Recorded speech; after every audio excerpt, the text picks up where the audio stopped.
So the mentality of the two prisoners are totally different.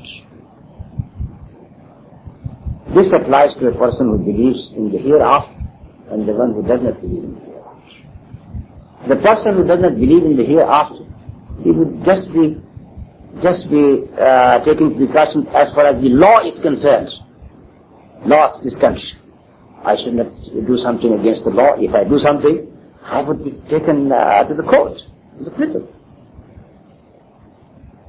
But the other person who believes in the hereafter, he knows that even if I do anything which is against the law of God, God can see me. Even I'm here, I'm in Brazil, I'm anywhere on this planet. God sees me. He looks upon me. Wherever you are, you will try to be abiding by the laws of Allah, God. Stealing is a crime, whether it is in England or in Pakistan or any other country. No, because it is a crime and it is a sin as well. Committing adultery, again it is a sin as well. Wherever you are.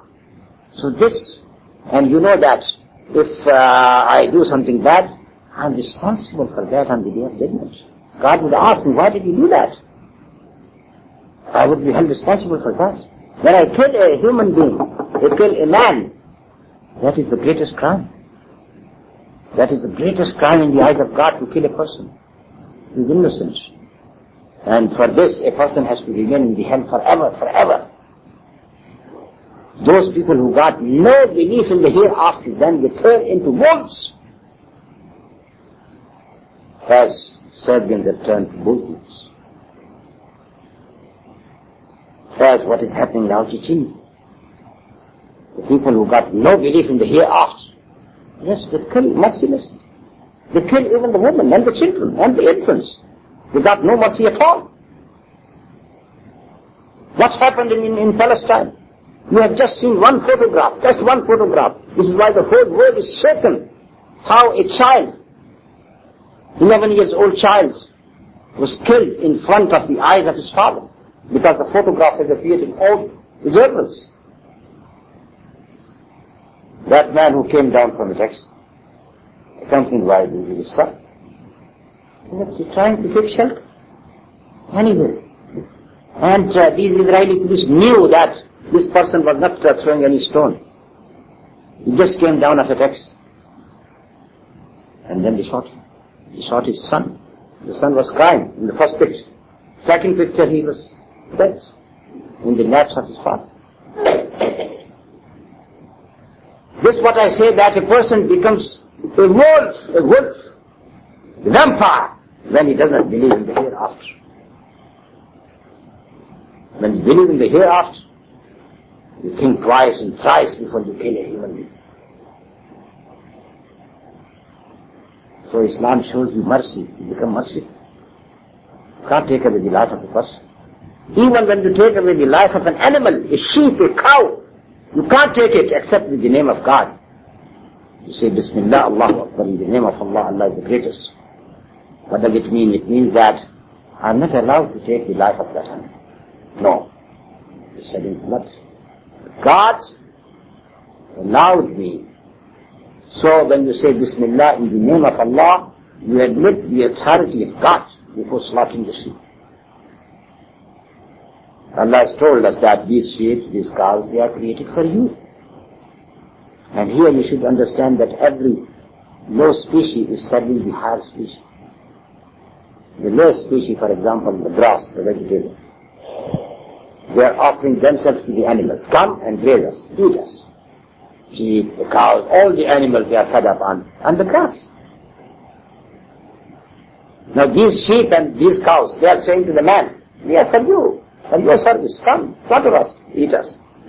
So you take the name of Allah subhanahu wa ta'ala and then slaughter them, you eat them. And you yourself now, Mr. Human Being, Mr. Man, you have to serve someone else. And that is, Allah subhanahu wa ta'ala is not saying that you should slaughter your sons for Allah. He's not saying that. He's saying just serve God, just serve God. You are created to serve God, to worship Him, to abide by His laws. This is what He demanded from us. And if you don't do it, then we are the most rebellious person.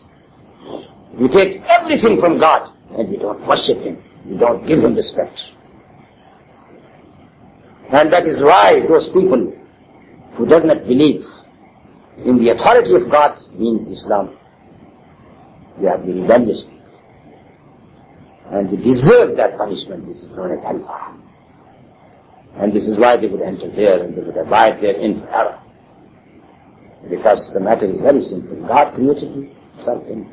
Just serve Him. And listen to Him. Not listen to any other at all. These are the few things I could say this evening. Thank you for listening. صلى الله تعالى على نبينا محمد وعلى آله وصحبه جزاكم الله خيرا.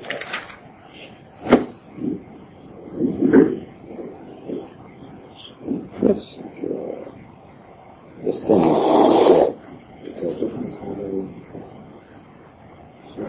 I'm shooting questions.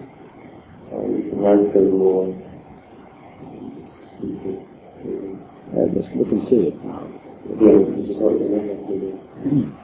Spend another 10 minutes. So if anyone will be asking questions.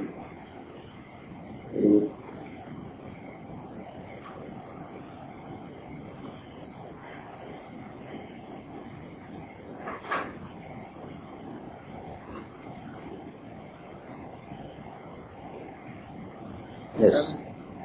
Many people say that religion, any religion, only calls you for example that you have. So how do you respond to this? That is totally wrong.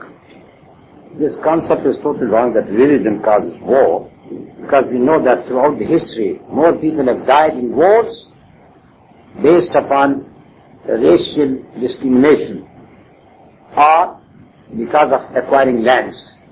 Do you know that how America came to exist now? What is the American history?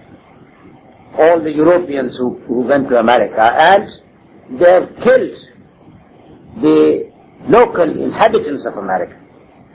For what? For lands. Was there any question of religion at that time? No question at all.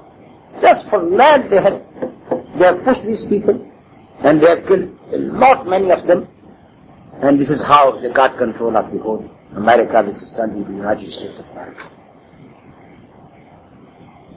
And in the same way, all the wars which happened when Baghdad was devastated in the 6th century of Hijrah by Halaku Khan, Tatars. Was it because of religion? No, just to acquire more and more lands. So, the wars which were done in the name of the religion can't be compared with the wars which are done for other reasons. So, this concept is totally wrong. You can't agree with that. And even those people who wage wars in the name of the religion, for example, what happened in the first millennium, when the Crusaders from this country, from France, from Italy, from other countries, they have invaded Palestine. They had invaded Palestine at that time. You can say, yes, these people, they got a bad notion of religion. They thought that to make their religion supreme, they should kill the Palestinian at that time. And they did it. And they said that so much blood has been shed at that time that the streets of Jerusalem was full with blood, that it came to the knees of the people when they were walking there. How many thousands and thousands of people were murdered at that time on the hands of the Crusaders. And after 87 years, when Muslims recaptured, Salahuddin Ayyubi recaptured Jerusalem, what happened there? Even the Western historians, English historians, they admit that it was Salahuddin Ayyubi was the most just ruler who did not take any vengeance at all. So we say that if you got a true followers of a religion, then you are not going to do all this type of massacres of Muslims and their religion. Stop them from doing that. We can say that the true religion, if there is a true religion, then there is no massacre, no fighting. But if it is a false religion, people have fought in the name of the false religions so many times. You can ask them why all those battles which Muslims have gone through in the times of Sahaba when they had captured the Roman Empire and the Persian Empire. You can ask this question, and the answer to that is that battles are for so many purposes. If there is an evil going on at any place, this becomes your duty to remove that evil. If a person is oppressed on the street, is beaten by another person, are you going to enjoy just taking photographs? No, you will go and help that person, the oppressed person. And that is acceptable by all. Whenever there is an oppression, an evil, you try to remove it. And we know what was happening under the Persian Empire. How the people fought. The big Roman colosseums, where the slaves were put to face the lions and tigers. And people used to enjoy them, enjoy the sight. Because that is just a simple slave. And he should be just thrown in front of a hungry lion. So this type of operation was done by the people. So when the Muslim came out of Arabian Peninsula, they wanted to remove that evil. And this is why they only fought those who fought them. There was a fighting between the two armies. But whenever they captured any town, there was a clear instruction by the Prophet, don't kill a woman, don't kill an infant, don't kill an old person, don't kill the rabbis and monks in monasteries, don't even destroy the trees. That is the ethical code which is given by Islam. It is not like the modern bombardment that just bombard a town and you kill the civilians. Anything which is necessary. Because the people have devised such weapons which can destroy even the innocent people. But in the warfares which Muslims have done in the past, only they fought the combatants, not the civilians at all. So there is a hell of difference between the two things. What do you say about those people who say that the Islamic law, the Sharia, is outdated and it cannot benefit society anymore? What do you say as the Islamic law? Because Islamic Sharia is not for just for 1 century or the century of the Prophet. No, it is said that Islam is forever. The Sharia is forever. And this is why Sharia has been completed by the Prophet ﷺ, or perfected in the days of the Prophet ﷺ. We say that just take any example of Islamic Sharia, and we can prove that it is supreme to any man-made law.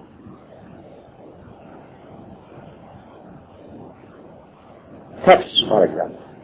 What is the Islamic punishment for theft? Cutting the hands of a thief.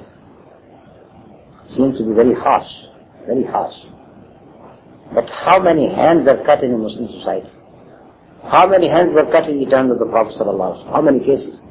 It may be very few cases, but it is such a deterrent that it makes the whole society run away from theft, from stealing. So Islamic punishments are deterrents. You have to implement it only once or twice, and then the whole society is safe. It is just like operating a cancer in a body. If there is a cancer in the body, the doctor would say, all right, operate it, take it out. You say, no, you have to cut the body.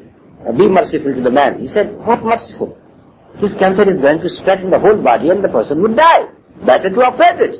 So this is what we say, the evil person who is spoiling the whole society should be thrown out. The murderer should be murdered, should be killed. Because the murderer, when you don't kill him, you put him in Bob's cup. He will stay there for how many years? For 10 years, 15 years? And then he will come out a bigger ripper, a bigger murderer. Because he would learn a lot other ways from other criminals as well. And this is what happened many times in the history. So in Islamic Sharia, these punishments are just deterrents. They will make the society very clean. Why in Saudi Arabia, for example, where these limits or these punishments are in operation, you see very few cases of theft. Is it not true when you go for Hajj? There are money exchangers. And money exchangers, at the time of the prayer, they just put a curtain and the shop and go for the prayer. Behind the curtain there are all sorts of money hanging. Pounds and dollars and rands and everything is there. But nobody can think of stealing it. Why? Because you know that punishment is very hard. He is going to lose his hand. So this is why no theft at all. So this is what has been admitted by all the people. But nowadays, what is happening in America, in some localities, you can't even come out of the car. You come out of the car, or even if you are traveling in the car and your window glass is not shut, you are in danger. Any person would come and bring a pistol on your neck, and you would say, bring whatever you got. This is happening in the most modern country, America. How many thefts, how many killings, how many rapes happen every moment only because they don't accept the Sharia. If they accept the Sharia, they can make the society clean, very clean. You know, you don't need all these prisons. So we can challenge any person that this Sharia of God is suitable for each and every time. We have to implement it first. Any more questions?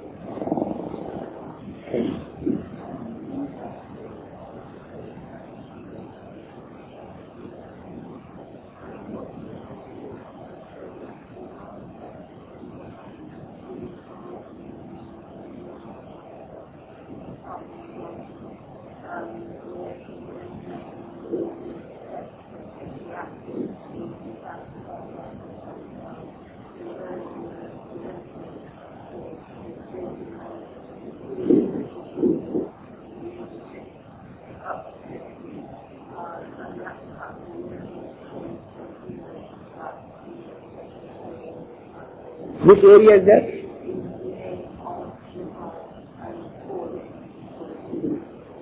Which area? Can you remember the? Huh? These people, they were Arabs.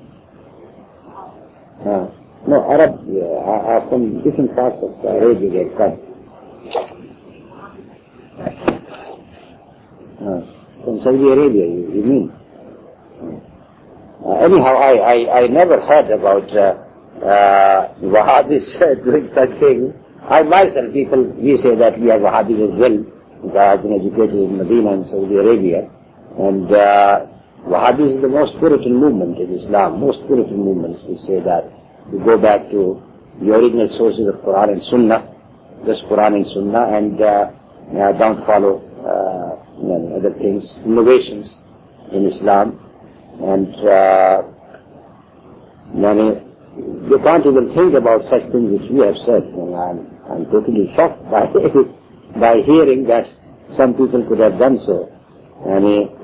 Anyhow, let alone a Wahhabi, even a normal Muslim could not commit such type of acts as you are saying, rapes and murders and this and that. I can't accept that some people who belong to Wahhabi sect, they have done it.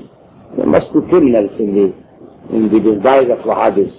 This is what I can say. Because there is a common joke among us that when we come to the mosque, keep your shoes in a safe place, so your shoes are not stolen. Your shoes are not stolen. But what happens sometimes, your shoes are stolen, huh?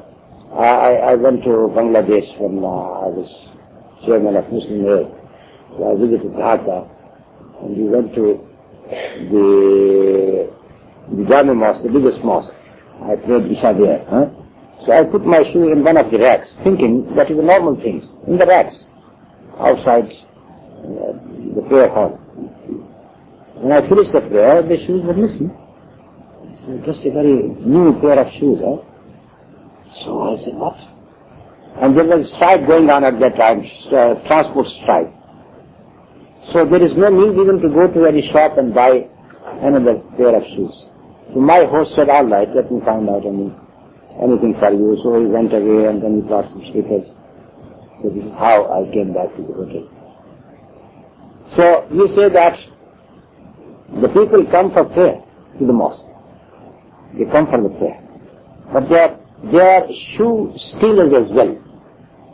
They come in the disguise of praying as well. They pray, and after just or when the people are praying, they are busy in their work as well, stealing the shoes. So we can't say that those people who come for prayer, they are actually shoe stealers. We can't say that. But what we say that people who come for prayer, they are good people.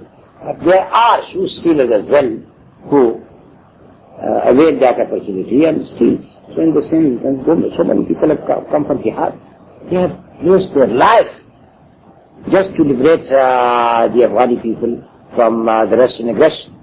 Many people have been martyred. I mean, they have given sacrifice of their own blood. They are the real mujahideen. Those people who have done these crimes, I can't accept that they were mujahideen.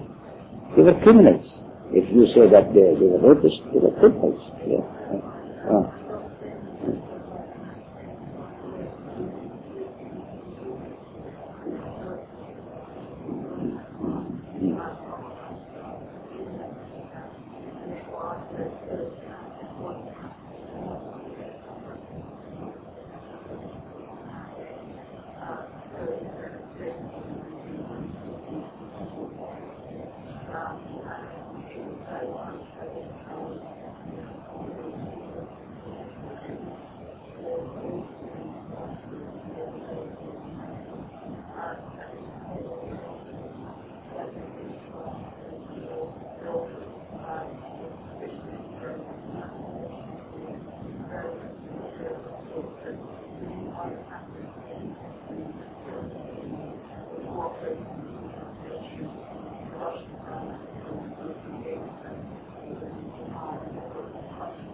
Anyhow, I'm shocked to hear about that, but I can't say that they are mujahideen. If they have done such things, they are not mujahideen, they are criminals. God knows better. Please to us. Okay. Any questions? Thank you, everybody. Jazakumullah khair. Glory be to God. We praise Him and seek His forgiveness. And believe that there is no God but Allah. And Muhammad is the Messenger. Thank you very much. Assalamu alaikum. Thank you.